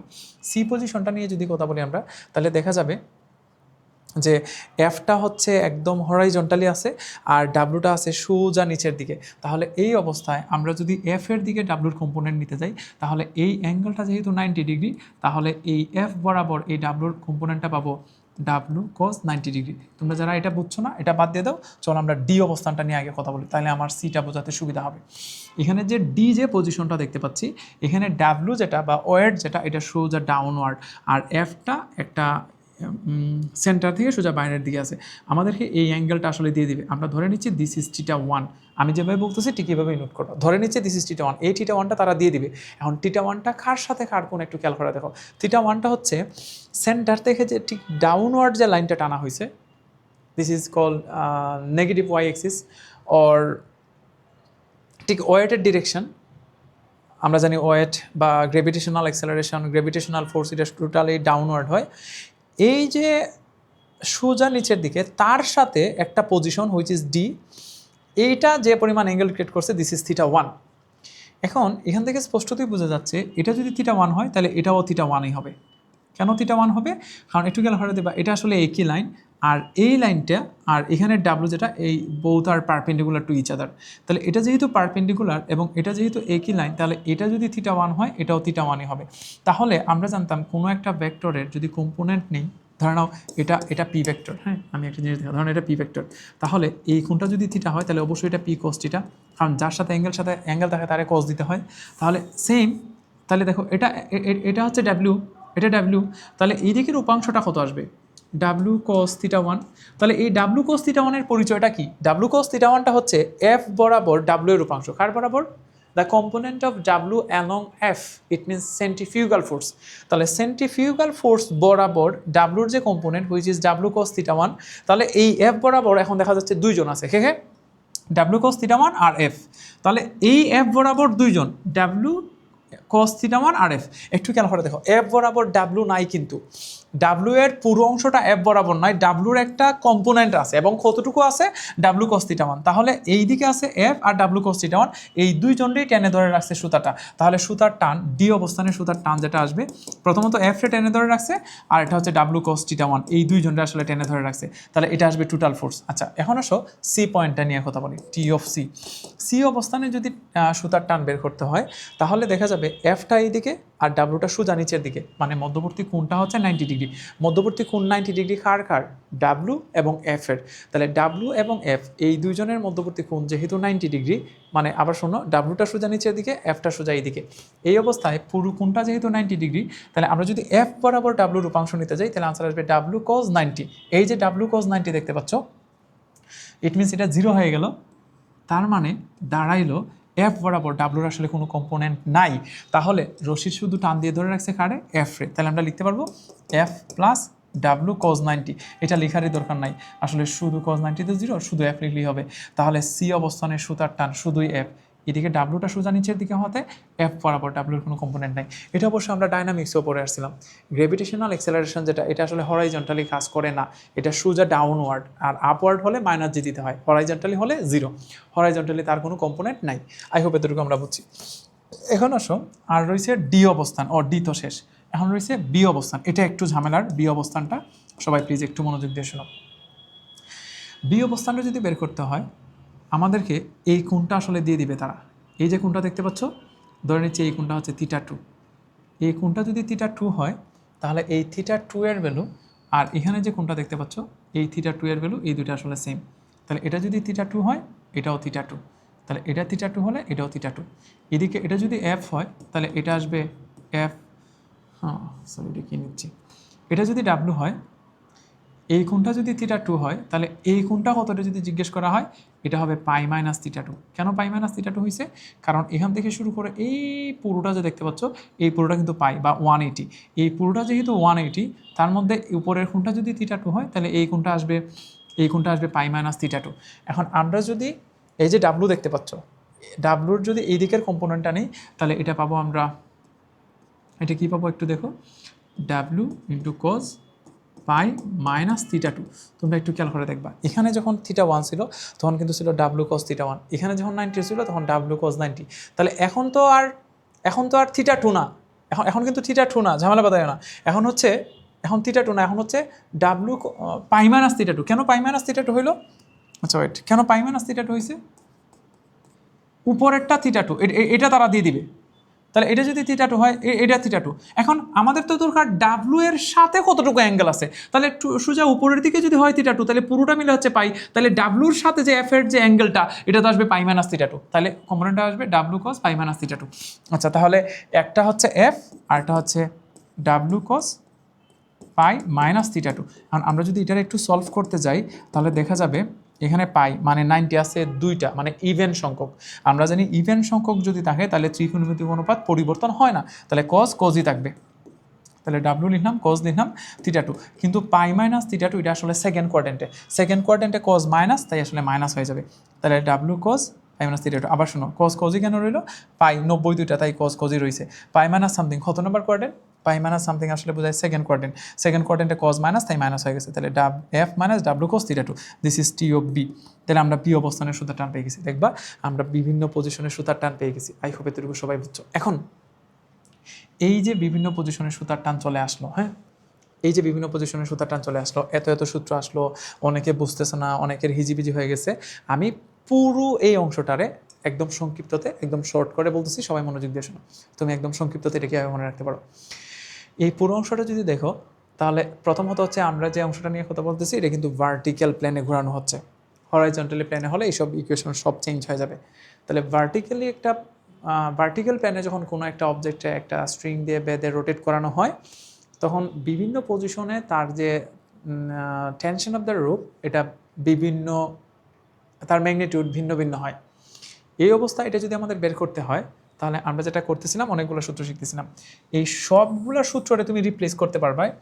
যে কোনো অবস্থানে আমাদেরকে টেনশন অফ রুপ যদি বের করতে বলে তুমি এই সূত্রটা এই সূত্রটা লিখবা, T is equal to F plus W cos theta, T is equal to F plus W cos theta, যেখানে থিটার পরিচয়টা হচ্ছে এফ এবং ডাব্লু এই দুটার মধ্যবর্তী কোণ।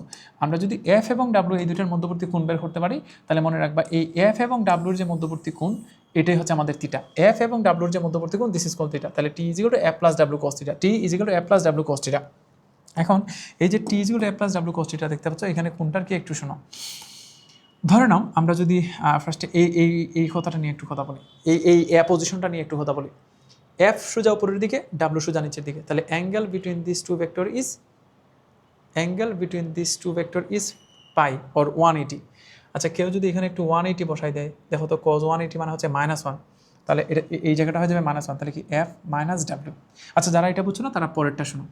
ধরো আমরা যদি ই অবস্থান নিয়ে একটু কথা বলি, ই অবস্থানে আইসা দেখবা এফটা যেদিকে ডাব্লুটা ঠিক একই দিকে, যেহেতু এফটা যেদিকে ডাব্লুটা ঠিক একই দিকে, এখন যদি আমাদেরকে মানে তাদের মধ্যবর্তী অ্যাঙ্গেল বের করতে বলা হয় বা ই অবস্থানে সুতার টান বের করতে বলা হয়, টি ইজিক্যাল হবে এফ প্লাস ডাব্লু cos 0, এটা 0 হয়ে যাবে, cos 0 মানে হচ্ছে 1, এটা যদি 1 হয়ে যায় তাহলে দেখো এফ প্লাস ডাব্লু, এই যে দেখো এফ প্লাস ডাব্লু।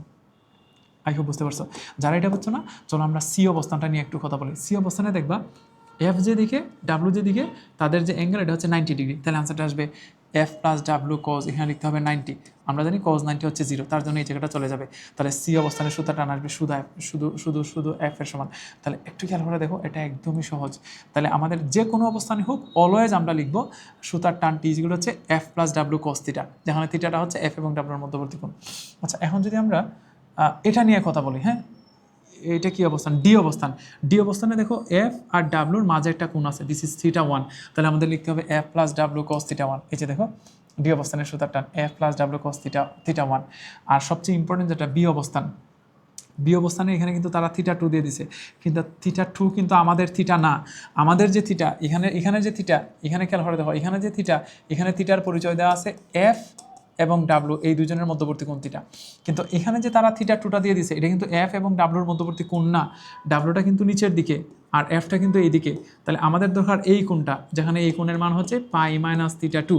তাহলে এই জায়গায় যেখানে থিটা আছে মানে এফ এবং ডাব্লুর যে মধ্যবর্তী কোণ, এখানে থিটা না, এখানে লিখতে হবে পাই মাইনাস থিটা 2। তাহলে আমরা যদি এই জায়গাটা সলভ করতে যাই এফ প্লাস না হয়ে যাবে minus W cos theta 2। Minus কেন হইল? Pi minus theta 2, this is in second কোয়াড্রেন্টে কজ মাইনাস, তাই মাইনাস হয়ে গেছে। এখানে পাই মানে 90 দুইটা আছে তাই কজ কোজি রয়ে গেছে। তাহলে which will be F minus W cos theta 2, this is the T. এই যে দেখো এটা হচ্ছে আমাদের এই যে অবস্থানটা, এটা কি অবস্থান ছিল? বি অবস্থানের সুতার টান। এই যে বি অবস্থানের সুতার F plus W cos theta 2। তাহলে তুমি যদি আমাদের জাস্ট এই ফর্মুলাটা মনে রাখতে পারো F plus W cos theta, তাহলে আমাদের যে কোনো অবস্থানে সুতার টান বের করতে বলুক সবসময় আমরা এটাই বসাবো F plus W cos theta. But এটা কোন অবস্থাতে? এটা অবশ্যই ভার্টিক্যাল প্লেনে। তাহলে ভার্টিক্যাল প্লেনে বিভিন্ন পজিশনে সুতার টান বিভিন্ন রকম হয় এবং এক একটা পজিশনে এক এক রকম হয়। এটা বের করার জন্য সবচেয়ে শর্টকাট ওয়ে হচ্ছে T is equal to F plus W cos theta. এখানে এফ যেটা দেখতে পাচ্ছ দিস ইজ সেন্ট্রিফিউগাল ফোর্স, এটা always M V square by R. W যেটা দেখতে পাচ্ছ হুইচ ইজ এমজি, আর থিটাটা হচ্ছে এফ এবং ডাব্লুর মধ্যবর্তী কোণ। যে কোনো অ্যাঙ্গেল দিলে হবে না, এফ এবং ডাব্লু এর মধ্যবর্তী যে অ্যাঙ্গেলটা this is call theta. I hope এতটুকু সবাই বুঝছি আমরা। তাহলে দেখা যাচ্ছে ভার্টিক্যাল প্লেনে যদি রোটেট করানো হয় তাহলে প্রত্যেকবার বা প্রত্যেকটা পয়েন্টে তার সেন্ট্রিফিউগাল ফোর্স এবং tension of the rope same আসে না, এক একটা পজিশনে এক এক রকম আসে। এখন যদি আমরা এমন করি যে একটা অবজেক্ট নিলাম, নিয়ে যদি এটারে এইভাবে রোটেট করাই, এই যে ধরুন এইভাবে রোটেট করানো হচ্ছে, এইভাবে রোটেট করালে তার আসলে এক একটা পজিশনে এক এক রকম আসে। কিন্তু সেম জিনিসটা যদি আমরা হরাইজন্টাল প্লেনে রোটেট করাইতাম, এই যে দেখতে পাচ্ছ আমরা জানি এরকম হরাইজন্টাল প্লেনে যখন রোটেট করানো হবে তখন প্রত্যেকটা অংশে যে রশির টান বা টেনশন অফ দ্য রুপ এটা সেম আসবে কিনা এটা যদি বুঝতে হয় তাহলে চলো আমরা কোনো একটা জায়গায় তারে স্টপ করে দিই। এখন যেটা দেখতে পাচ্ছ ধরে নিচ্ছি আমরা একটা ইউনিফর্ম স্পিড নিয়ে তারে রোটেট করানো হচ্ছে, ইট মিনস তার ভেলোসিটি প্রত্যেকটা পয়েন্টে সেম। ভেলোসিটি যদি প্রত্যেকটা পয়েন্টে সেম থাকেও কিন্তু তার ডিরেকশন চেঞ্জ হওয়ার জন্য অবশ্যই ইউনিফর্ম ভেলোসিটি বলতে পারবো না। আচ্ছা যাই হোক, এইসব নিয়ে টেনশন নাই। কারণ আমরা যদি কোনো একটা পয়েন্টে স্টপ করাই দিই, ধরো এখানে স্টপ করাই দিলাম, তাহলে দেখবা এটা হচ্ছে সেন্টার, এরকমও রোটেট করতেছিল, this is the centre of this circular path. কোনো একটা পয়েন্টে যখন আমরা আটকাই দিব তখন তার যে সেন্ট্রিফিউগাল ফোর্স এটা হবে সেন্টার থেকে সোজা বাইরের দিকে, ইট মিনস সোজা বাইরের দিকে। অপরপক্ষে এই অবজেক্টটার যে ওয়েট এটা আসে সোজা নিচের দিকে। তাহলে দেখো ফোর্সটা সোজা বাইরের দিকে আর ওয়েটটা সোজা নিচের দিকে, আবার ফোর্সটা সোজা বাইরের দিকে হুইচ ইজ সেন্ট্রিফিউগাল ফোর্স, আর একটা হচ্ছে ওয়েটটা হচ্ছে সোজা নিচের দিকে। তাহলে এই যে এফ এবং ডাব্লুর মধ্যবর্তী কোণটা কত ডিগ্রি, এই যে দেখো এদিকে ফোর্স আর ওয়েট নিচের দিকে, তাহলে অবশ্যই আসবে 90 ডিগ্রি। আর কজ 90 হওয়াতে এই যে এখানে যদি আমরা 90 ডিগ্রি লিখে দিই তাহলে এটা আসলে 0 হয়ে যাবে। ইট মিনস ডাব্লু কজ 90 এটা থাকবে না, শুধু টি সমান লিখতে পারবো আমরা কত এফ। এখন এই যে কথাটা এটা শুধু এখানের জন্য না, দেখো আমরা যদি এখানে আটকে দিতে পারতাম তাও সেম কাহিনী। দেখো এখানে এখানে টেনশন অফ দ্য রোপ যদি বের করতে হয়, সেন্ট্রিফিউগাল ফোর্সটা হচ্ছে সোজা বাইরের দিকে আর ওয়েটটা হচ্ছে সোজা নিচের দিকে, আবার সেন্ট্রিফিউগাল ফোর্সটা হচ্ছে সোজা বাইরের দিকে আর ওয়েটটা নিচের দিকে। যেহেতু সেন্ট্রিফিউগাল ফোর্স সোজা বাইরের দিকে আর ওয়েটটা সোজা নিচের দিকে, তাহলে আমরা যেটা করতে পারি, আবার দেখো আমরা যেটা করতে পারি, যেহেতু এটা সোজা বাইরের দিকে আর এটা যেহেতু সোজা নিচের দিকে, তাহলে এখানেও তো অ্যাঙ্গেলটা 90 ডিগ্রি, তাহলে আবার cos 90, it means T is equal to F আসবে। ইট মিনস শুধু এখানে না, এখানে বলো, এখানে বলো, এখানে বলো, এখানে বলো, যে কোনো পজিশনে বলো, তার সেন্ট্রিফিউগাল ফোর্স হচ্ছে সোজা বাইরের দিকে আর ওয়েটটা হচ্ছে সোজা নিচের দিকে, তাহলে তাদের অ্যাঙ্গেলটা অলওয়েজ 90 ডিগ্রি আর কজ 90 সমান 0 হয়ে যাবে, বিদায় তার টি ইজিক্যাল টু অলওয়েজ এফ থাকবে। ইট মিনস হরাইজন্টাল প্লেনে যখন রোটেট করানো হবে প্রত্যেকটা পজিশনে তার টেনশন অফ দ্য রোপ এটা সেম এবং এটা হচ্ছে ডিরেক্ট সেন্ট্রিফিউগাল ফোর্সের সমান। অপরপক্ষে যখন এটারে ভার্টিক্যাল প্লেনে রোটেট করানো হবে তখন সেম না, তখন ইকুয়েশনটা হচ্ছে টেনশন অফ দ্য রোপ যদি বের করতে হয় এই যে সবগুলোরে যেটা দ্বারা রিপ্রেজেন্ট করা যায়, টি ইকুয়াল হচ্ছে F plus W cos theta, যেখানে থিটাটা হচ্ছে এই এফ এবং ডাব্লিউর যে মধ্যবর্তী কোণ। আই হোপ এতটুকু সবাই বুঝছি। এই অবস্থায় আমি আবার কথাটা একটু বলি যে যখন ভার্টিক্যাল প্লেনে রোটেট করানো হবে তখন টি হবে F plus W cos theta, আর যদি হরাইজন্টালি রোটেট করা হয় তাহলে টি এবং এফ সমান, এবং এটা সবসময় হচ্ছে M B square by R, M R omega square, আর হচ্ছে এম বি ওমেকা। ঠিক এই জিনিসটাই তোমাদেরকে প্রথম দিকে আমি বলছিলাম যে এই ইকুয়েশনগুলোরে একই সাথে সেন্টিপিটাল ফোর্স, সেন্ট্রিফিউগাল ফোর্স অথবা টেনশন অফ দ্য রোপ বলা যায়। But tension of the rope যদি বলতে হয় তাহলে কন্ডিশনটা হচ্ছে অবশ্যই এটা হরাইজন্টাল প্লেনে হতে হবে, তাহলে বলতে হবে। ভার্টিক্যাল প্লেনে সবসময় এফ সমান টি লেখা যায় না, এটা চেঞ্জ হয়ে যায়। আই হোপ এতটুকু বুঝছো। চলো আমরা এখন একটা প্রবলেম সলভ করি, তাহলে একদম সহজ হয়ে যাবে। এটা সিলেট বোর্ড 2022-এ আসছে।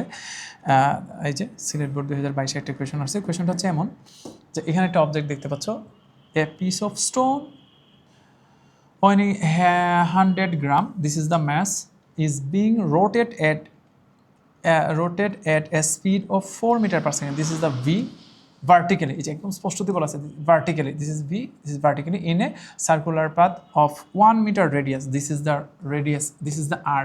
Our first question is determine the time period of the rotating object. Time period at which point the tension of the thread will be maximum. আচ্ছা, এটা পরে টাইম পিরিয়ড যদি বের করতে হয় ফার্স্ট আমাদের ওমেকা বের করতে হবে। We know that V is equal to R into omega, তাহলে omega will be V divided by R, here the velocity is 4 and radius is 1 meter, so V will be omega will be 4 radian per second, 4 radian per second. I hope এতটুকু আমরা বুঝতে পারছি। So এখান থেকে যদি omega চলে আসে, we know that omega is equal to 2 pi divided by T, তাহলে টি যদি বের করতে হয় তাহলে answer will be 2 pi by omega which is 2 pi divided by 4। এই যে ক্যালকুলেটার চাপলে যা আসে, this is the time period of this rotating object. I think এতটুকু বুঝছি। At which point the tension of the thread will be maximum among the point A B and C or the stem of the stem evaluating the mathematical analysis. এখানে A B C নামক 3টা পয়েন্টে আছে, this is A, this is B, this is C. এখানে দেখো কোনো রকমের mathematical calculation ছাড়াই আমরা বুঝে যাচ্ছি যে বি পজিশনে সবচেয়ে বেশি আসবে, কারণ এখানে প্লাস করতে হয়, এখানে সবচেয়ে কম আসবে, এটা মাইনাস করতে হয়, আর সি পজিশনে যেহেতু অ্যাঙ্গেলটাতে আছে 60 ডিগ্রি, এখানে মোটামুটি কিছু একটা আসবে। এখন আমাদেরকে যে কোনো পয়েন্টে যখন, যেহেতু এটা ভার্টিক্যাল প্লেনের কথা বলে দেওয়া আছে, আবার কথাটা শোনো, যেহেতু এখানে ভার্টিক্যাল প্লেনের কথা বলে দেওয়া আছে, আমরা জানি ভার্টিক্যাল প্লেনে যেটা হয় বিভিন্ন পজিশনে কিন্তু সুতার টানটা বিভিন্ন রকম হয়, এবং এটা বের করার সবচেয়ে শর্টকাট উপায় হচ্ছে সূত্রের টানটা হবে F plus W cos theta, এটা মেইন সূত্র। এখন যদি এ অবস্থানে টি অফ এ বের করতে বলে তাহলে আসবে এফ প্লাস ডাব্লিউ কস 180। কেন 180 আসছে একটু খেয়াল করে দেখো। 180 কেন আসলো? কারণ এটার যে ফোর্স মানে সেন্ট্রিফিউগাল ফোর্স, এটা সোজা উপরের দিকে আর ডাব্লুটা সোজা নিচের দিকে। এখন এই সেন্ট্রিফিউগাল ফোর্স বের করার জন্য তুমি যে ইকুয়েশনটা নিবা M B square by r, এখানে সব ইনফরমেশন দেওয়া আছে, এই যে এম দেওয়া আছে, আর দেওয়া আছে, ভি দেওয়া আছে। আর ডাব্লু বের করার জন্য যে ইকুয়েশনটা নিবা এটা হচ্ছে এম জি। আর থিটা যে 180 এটা তোমাকে বুঝে নিতে হবে, এটা তো আর তারা বলে দিবে না। আচ্ছা, টি অফ বি বের করেছিল, বি অবস্থানে আসবে same F plus W cos theta, থিটার জায়গায় বসাতে হবে 0 ডিগ্রি। কেন 0 ডিগ্রি? কারণ এখানে ওয়ারটাও নিচের দিকে, ডাব্লুটাও নিচের দিকে, দুইটাই যেহেতু নিচের দিকে তাহলে কস 0 বসাতে হবে। আর একটা আসতো সি অবস্থানে, সি অবস্থানে যদি সুতার টান বের করতে হয় তাহলে এফ প্লাস ডাব্লু কস 60 ডিগ্রি। এই তো এখানে এফ এর জায়গায় লিখবা এম বি স্কোয়ার বাই আর, ডাব্লুর জায়গায় এম জি লিখে দিলে ক্যালকুলেটার চাপলে যা আসে তাই। আমার মনে হচ্ছে এটা ক্যালকুলেটার ছাড়াই বোঝা যাচ্ছে। বি অবস্থানে সবচেয়ে বেশি, এ অবস্থানে সবচেয়ে কম, সি অবস্থানে মোটামুটি আসবে। এই সবগুলো কথা একটু গুছায় লিখে দিলেই হয়ে যাবে। আই হোপ এতটুকু আমরা বুঝছি। আর বাকিগুলো আসলে টর্ক রিলেটেড, এটা আমরা এর আগের ক্লাসেই হয়তো দেখে আসছি, এটা আমি এখন পড়াতে চাচ্ছি না। আজকে তাহলে এই পর্যন্তই। সবাই অনেক অনেক ভালো থাকো। আমাদের আজকের ক্লাসটা অনেক বেশি গুরুত্বপূর্ণ ছিল। সবাই প্লিজ আমি যেভাবে বলতেছি এভাবে নোট ডাউন করো, বাকিটুকু পাওয়া যাবে। আমরা এমসিকিউ এবং সিকিউর যে আলাদা ক্লাস নিব, ওইখানে যে এইসব জিনিস খুব বেশি দরকার পড়বে এবং তোমাদেরকে যেন আর বলতে না হয়, আমি বললেই যেন বুঝে যাও আর কি। সবাই প্লিজ নোট ডাউন করো। আজকে এই পর্যন্ত, সবাই অনেক অনেক ভালো থাকো। অবশ্যই আমাদের চ্যানেলটা সাবস্ক্রাইব করে দিও। দেখা হবে পরবর্তী লেকচারে।